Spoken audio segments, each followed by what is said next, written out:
اگر خانہ جنگی بڑھتی ہے اور افغان پاکستان آتے ہیں، ہمارے پاس کوئی اسٹریٹجی ہے کیسے ڈیل کریں؟ دیکھیں آپ کو یہ تو پتہ ہے کہ ہماری ٹوٹل 2600 کلومیٹر کی ہے اور ٹوٹل 12 ہماری بارڈر کراسنگس ہیں، اس میں سے 3 انٹرنیشنلی ایکسیپٹیبل ہیں، طورخم، چمن اور سپن بولدک، اور باقی جو 6 ہیں وہ ہم نے کلوز کیا ہوا ہے، جو کہ باجوڑ ہے اور وزیرستان کے علاقوں میں.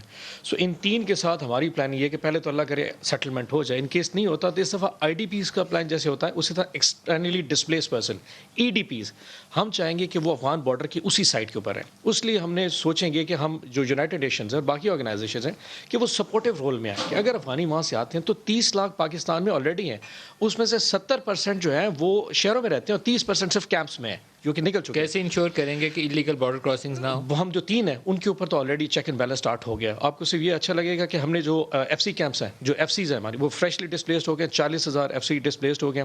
جو 338 ہماری جو پوسٹ ہیں، جو بارڈر پوسٹ ہیں اور قلعے ہمارے، وہ سارے آپریشن ہیں. سرویلنس اسٹارٹ ہو گئی ہے، ڈرون جو تھرمل امیجنگ ہے وہ وہاں پہ اسٹارٹ ہے. سو ہم اپنے بارڈرز کو تو بہت سیف گارڈ کریں. اب یہ 3 جو چیک پوسٹ ہیں، اور میجورٹی ہمارا پلان ہوگا کہ وہ بلوچستان سے ہم ایکسپیکٹ کر رہے ہیں کہ بلوچستان سائڈ جو ہے ادھر سے بہت زیادہ ریفیوجیز آئیں گے، ان کو بٹھائیں گے اسی سائڈ کے. بٹ ہم ایکسپیکٹ کریں گے کہ انٹرنیشنل ایجنسیز ہمارے ساتھ آئیں. اگر ٹی ٹی پی ادھر سے پاکستانی علاقوں پہ حملہ آور ہوتی ہم ہے تو پھر ادھر دیکھیں، اسی لیے تو کہہ رہا ہوں کہ ہم اپنے تینوں بارڈرز کو بہت اسٹرانگلی سرویلنس پہ رکھیں گے اور as an external displaced person ان کو آپ کو ٹوٹل یہ پتا ہے ٹوٹل 17 ولیجز ہیں جو بلوچستان بارڈر پہ ہیں جہاں سے لوگوں کی کراسنگ ایکسپیکٹڈ ہے. ہم اس کو بہت زیادہ سرویلنس پہ رکھیں تاکہ ایسا ایشو اس سائٹ پہ کریٹ نہ ہو.